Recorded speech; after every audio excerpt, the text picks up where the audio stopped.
안녕하십니까. 거짓과 진실의 우종창 기자입니다. 오늘 이 시간에는 L자 잠금 패턴의 비밀에 대해서 설명을 드리겠습니다. L자 잠금 패턴은 국가수 포렌식을 통해서 과학적으로 확인된 태블릿 PC의 암호입니다. JTBC는 그동안 태블릿 PC의 진실을 속이기 위해서 온갖 거짓말을 했었습니다. 예를 들면 이 태블릿 PC에는 문서 수정 기능이 없는데도 아니 최소한 피고인이 이 태블릿 PC를 끼고 다니면서 이 태블릿 PC로 대통령 연설문을 수정했다 라고 보도하지 않았습니까? 사실이 아닌데도 또 태블릿 PC의 잠금 장치를 푼 방법에 대해서 아예 노골적으로 증거 조작을 시도했습니다. 증거를 조작했다는 그 증거가 L자 잠금 패턴 속에 숨어 있는 겁니다. 지금부터 설명을 하겠습니다. 문제의 이 태블릿 PC에는 L자라는 패턴의 잠금 장치가 설정되어 있다라고 하는 것은 국가수에서 과학적으로 포렌식한 그 결과입니다. 자, 잠금장치는 뭐냐? 잠금장치라는 건 쉽게 말해서 암호입니다. 풀 수 있는 암호입니다.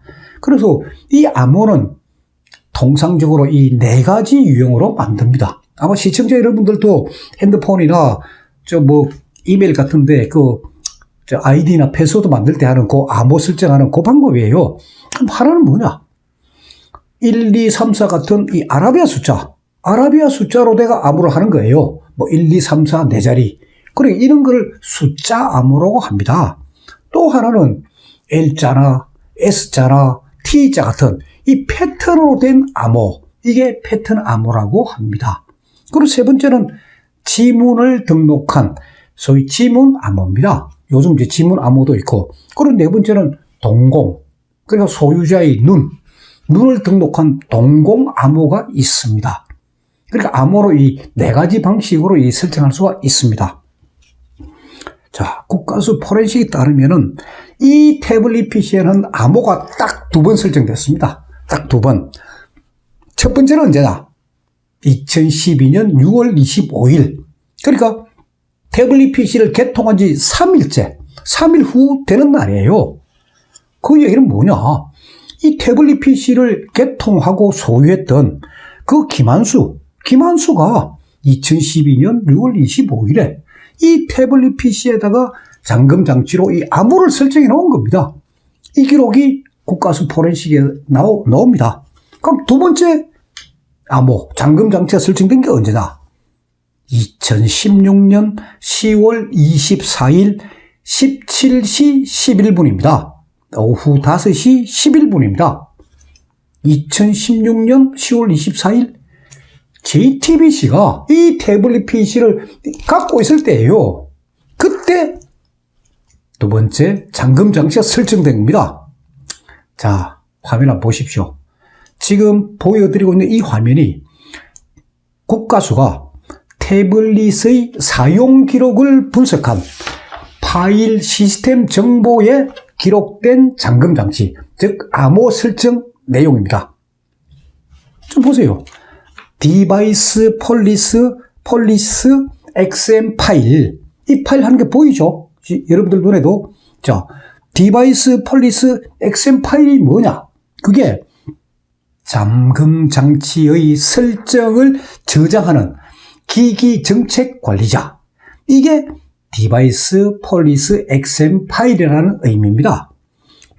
이 디바이스 폴리스 XM 파일이 2016년 10월 24일 17시 11분에 생성이 되었고, 생성된 암호에 관한 정보가 이 디바이스 폴리스 XM 파일에 저장되었다는 사실, 시청자 여러분들 눈으로 다 확인할 수가 있습니다.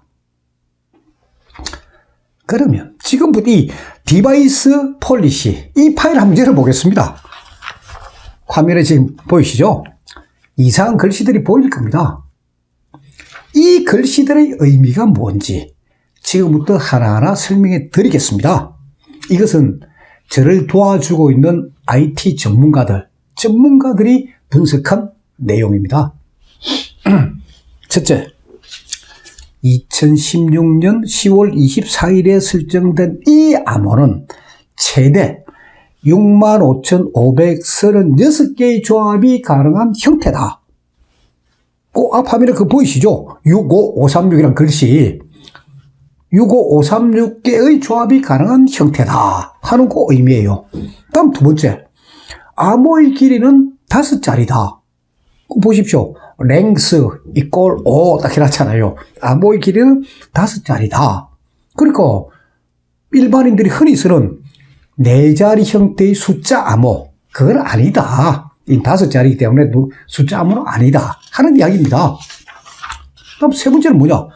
이 암호 형태를 아주 자세하게 정의하고 있는 내용입니다. 자, 그 내용을 설명드립니다. 즉, 영어 알파벳의 대문자라 소문자가 아니다. 그러니까 시청자 여러분들도 예를 들어 요즘 인터넷 뱅킹 같은 거 하실 때 8자리 암호를 설정할 때 영어 아라비아 숫자 그리고 일반 영어 알파벳 아라비아 숫자 거기에다 특수 기호를 넣게끔 되어 있습니다. 근데 이 태블릿 PC에 설정된 이 암호는 알파벳의 대문자나 소문자는 아니다. 또 숫자나 기호도 아니다. 특수 문자도 아니다. 특수 문자 우리가 보통 and라고 표시하기도 하고 특수 문자들 그건데 그것도 없다. 알파벳도 아니고 숫자도 아니고 특수 문자도 아니다. 이 조건에 부합되는 암호의 형태가 뭡니까? 그게 패턴입니다. 패턴. 그러니까 국가수의 분석이 바로 태블릿 PC의 두 번째로 설정되어 있는 암호는 패턴이다. L자 패턴이다. 하는 거를 과학적으로 입증을 딱 해놓은 거예요. 그것도 시점 2016년 10월 24일. JTBC 갖고 있을 때요. 그럼 누가 설정했겠어요? JTBC가 설정한 거 아닙니까? 자, 그건 차츰차츰 제가 말씀드립니다. 자, 마지막으로 가장 중요한 내용이 있습니다. 그게 뭐냐? 이전의 암호. 그러니까 이 L자 패턴 이전의 암호. 최초에 설정된 암호. 그 암호로 회귀하는 것, 다시 돌아가는 것은 불가능하다 하는 표시입니다. 불가능하다. 이게 무슨 말이냐면 개통자 김한수가 맨 처음에 설정한 그 암호를 복구하는 일이 어렵다는 이야기예요. 쉽게 말해서. 그러면 국가수에서 이 태블릿 PC를 이제 소위 법원에 나와가 법정에서 감정을 했습니다. 감정할 때 제일 먼저 한 게 이미징입니다. 바로 태블릿 PC 전체를 카피한 겁니다. 이미징. 그럼 이 이미징 파일을 정밀 분석하면은 이거 최초에 설정된 암호, 이 복구 가능합니다. 그런데 이 이미징 파일이 법원에서 보관 중인데 변호인들한테는 주질 않습니다.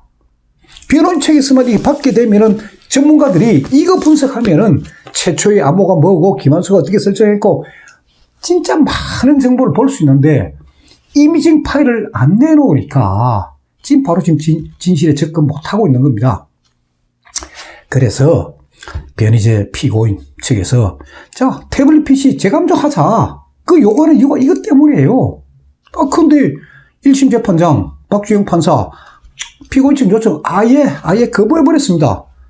자, 2심 재판이 지금 열리고 있습니다. 4월 30일 다음 주 화요일 날 또 변희재 피고인 재판이 열리는데 그때 재판부가 재감정 피고인 측의 요청을 받아들일지 안 받아들일지는 계속 지켜보겠습니다. 그래서 저는 온 국민의 관심사인 이 태블릿 PC의 진실을 밝히려면은 결국 특검을 실시해야 한다 하고 제가 강력하게 주장하는 겁니다. 자, 저를 도와주고 있는 이 IT 전문가들에 따르면은 김한수가 최초로 설정한 암호는 아라비아 숫자 4자리로 된 숫자 암호. 그러니까 옛날에 누구나 쓰던 그런 암호예요.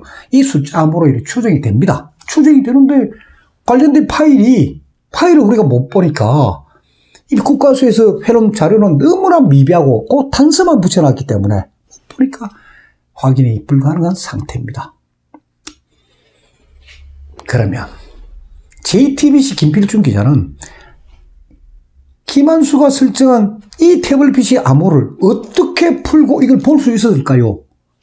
자, 김필중 기자 주장이 뭡니까? 자기가 2016년 10월 18일 오전에 그 고영태 사무실에 가가 고영태 책상에서 이 태블릿 PC를 발견하고 그리고 오후에 삼성 에이스 센터에 가가지고 충전기를 사서 그리고 난데 정치를 꼽아가지고 태블릿 PC를 켰다. 그 켠 게 2016년 10월 18일 오후 3시 20분이다. 그리고 켜고 난 뒤에 태블릿 PC 딱 열었다는 거 아닙니까? 열어가지고 그 속에 정보를 쫙 확인하고 그리고 김필중 기자가 이 정보 확인한 거는 JTBC 카메라 다 찍었다는 거 아닙니까? 그렇게 쭉 설명하지 않았습니까? JTBC 책이. 그러면 아니 김필중 기자는 이 암호 김한수가 설정한 최초의 암호 그걸 풀었다는 이야기인데 열어봤으니까 풀었다는 이야기인데 아니 그 암호를 어떻게 풀었을까요? 자, JTBC 해명이 참 교묘합니다. 해명이 딱 두 차례 해명을 합니다. 자, 그걸 설명해 드릴게요. 자, 첫 번째 JTBC가 이거 어떻게 해명했냐? JTBC가 미디어워치 변희재 고문, 그리고 황의원 대표, 이우희 기자, 오문연 기자 이 4명을 명예훼손 혐의로 고소하면서 검찰에 제출한 고소장, 그것도 두 번째 고소장입니다. 1차 고소장 제출하고 보강해서 한 게 2차 고소장입니다. 그 고소장에 암호를 푼 과정, 김필중 기자가 암호를 푼 과정이 이렇게 딱 적혀 있습니다. 그대로 제가 읽어드리죠. 이 고소장 내용입니다.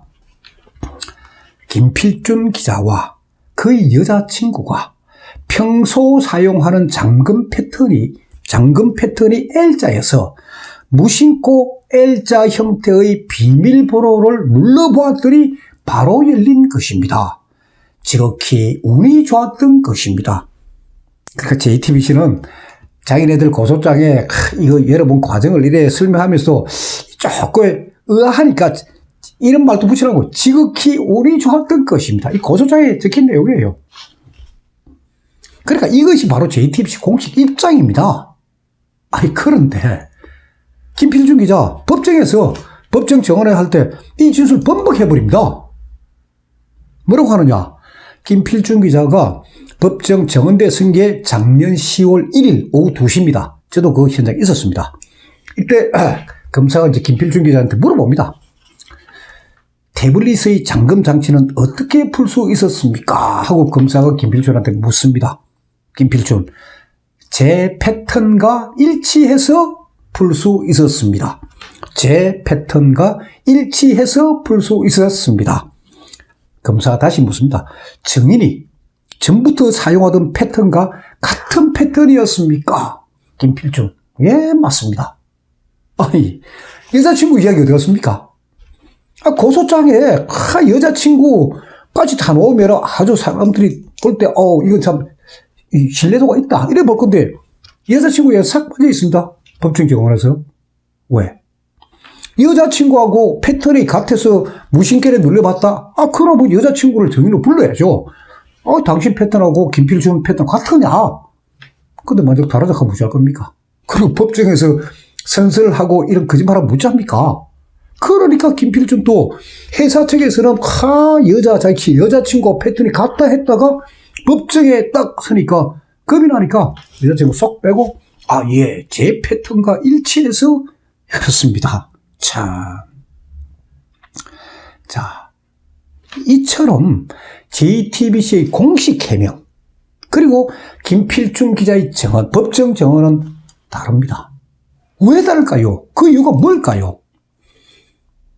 이 시점에서 우리가 한번 냉정하게 한번 생각해 보십시다.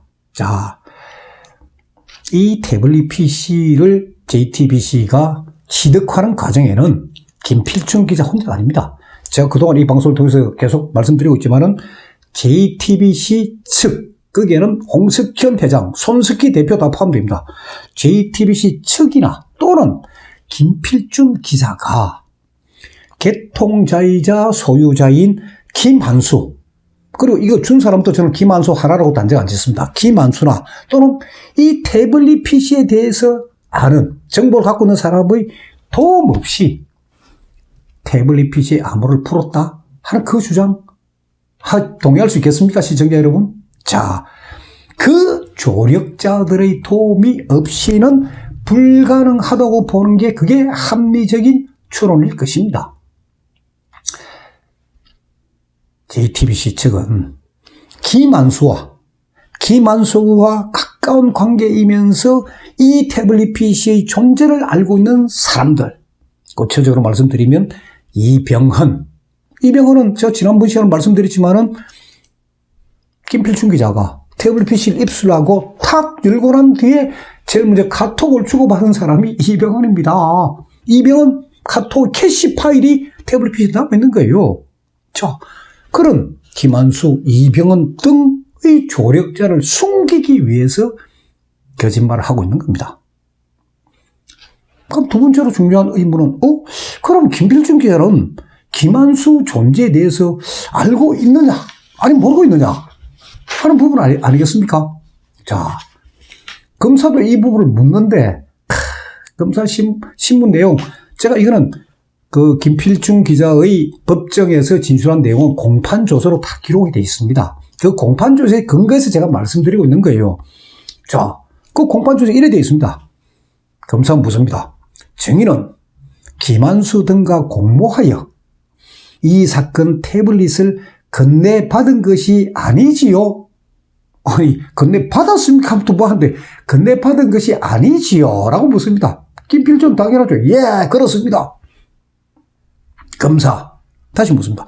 그리고 이 사건 태블릿의 잠금 장치나 이런 것들에 관하여 김한수가 비밀번호를 알려줘서 태블릿을 볼 수 있었거나 한 것이 아니지요? 김필준, 예, 그렇습니다. 이게 다예요. 아니, 검사가 당연히 이거부터 물어야죠. 저기는 김한수를 아느냐? 김한수하고 전화통화한 적이 있느냐? 만난 적이 혹시 있느냐? 그리고 당신 이병헌이 아느냐? 그리고 당신 왜 태블릿 PC 이거 개통하자마자 이병헌하고 카톡 주고받았냐? 아니, 이런 걸 물어봐야 될 거 아닙니까? 김필준이 대답하기 좋게끔 건네받은 것이 아니지요? 아이고, 건네받은 것이 맞지요도 아니에요. 아니지요? 그래, 김필준, 예, 아닙니다예요. 그러나 변호인의 반대신문, 그 변호인들은 이걸 놓치면 안 되죠. 변호인 반대신문에서 김필준 기자를 막 추궁합니다. 그때 김필준 기자가 이제 진술을 달리합니다. 뭐라고 하느냐? 태블릿 PC 개통자가 김한수라는 사실은 제가 JTBC 기자 중에서 제일 먼저 알아냈다. 자기가 제일 먼저 찾아냈다는 거예요. 하지만은 취재원 보호 차원에서 이 찾아낸 방식이나 취재한 방법은 말할 수 없다. 하고 정 거부해버린 거예요. 취재원 보호라는 이유로 이 조력자 숨겨주고 있는 거예요. 그리고 김필준이도 김한수 존재를 자기 알고 있다는 거예요. 그러나 어떻게 알게 되었고 김한수하고 어떤 식의 공모 내지 조력 관계, 취재원 보호 차원에서 말 못하겠다. 지금 재판이 이렇게 진행이 되고 있습니다. 변희재 피고인의 재판이.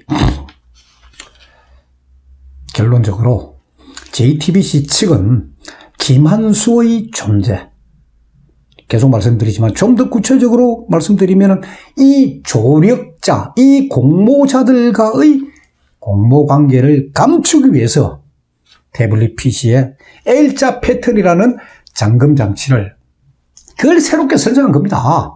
자기네들이 입수하고 있을 때 김한수의 존재를 숨겨야 되니까, 김한수의 최초 암호 이거 다 숨겨야 되니까 새롭게 L자 패턴 이거 설정해 놓은 겁니다. 그게 국가수 포렌식에서 다 드러난 겁니다.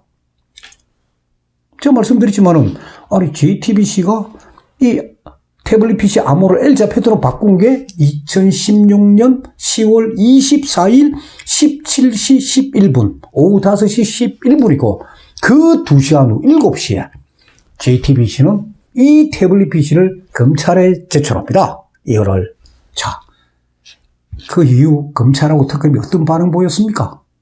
여러분 기억하실 거예요. 박영수 특검 발표 보십시오. 이 태블릿 PC 잠금 장치가 L자 패턴이다. 그리고 최소한 피고인의 핸드폰 잠금 장치도 L자 패턴이고, 그것도 장시호가 이거 최소한 피고인이 사용했다고 제출한 그 태블릿 PC, 그게 제3의 태블릿 PC입니다. 그 태블릿 PC 잠금 장치도 L자 패턴이다. 이게 다 최소한과 일치하기 때문에 이 태블릿 PC는 최소한께 맞다 하고 특검 그때 전 국민들 앞에 공개적으로 발표하지 않았습니까? 근데 제가 방금 말씀드렸지만 L자 패턴 누가 설정했어요? JTBC가 설정한 겁니다. 태블릿 PC 입수하고 검찰에 제출할 2시간 전에 최소한 피고인이 설정한 게 아닙니다. L자 패턴은 L자 패턴의 이 비밀, 이 진실은 제가 임의로 주장하는 게 아니고 이게 태블릿 PC 포렌식에 다 나와 있는 과학적인 사실입니다. 그러니까 박영수 특검 그 태블릿 PC L자 패턴 그 이야기 전 거짓말입니다. 최소라고 무슨 관계 있어요? JTBC가 설정한 건데. 만약에 JTBC가 김한수 등의 조력자로부터 이 태블릿 PC를 입수하고 그리고 관련 정보 자료를 딱 받고 난 뒤에 그걸 싹 조작했다. 그런 사실이 공개되면 어떻게 되겠습니까? JTBC는 국민의 공적이 되는 겁니다. 그걸 숨겨야죠, JTBC는.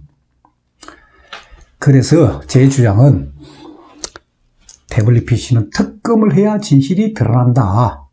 제가 이제 그 다음 시간에는 태블릿 PC 진실에 대한 총정리를 제가 해드리고, 왜 특검을 해야 되고, 특검에서 수사 대상이 누구누구고, 그 사람한테는 어떤 내용을 수사해야 하는지를 제가 다 정리해서 설명드리도록 하겠습니다. 그리고 그 정리한 내용은 박근혜 대통령 사건이 지금 계류 중인 대법원에다가 직권 파기 의견서로 제가 다 문서로 제출할 것입니다. 다음 시간에 계속하겠습니다. 감사합니다.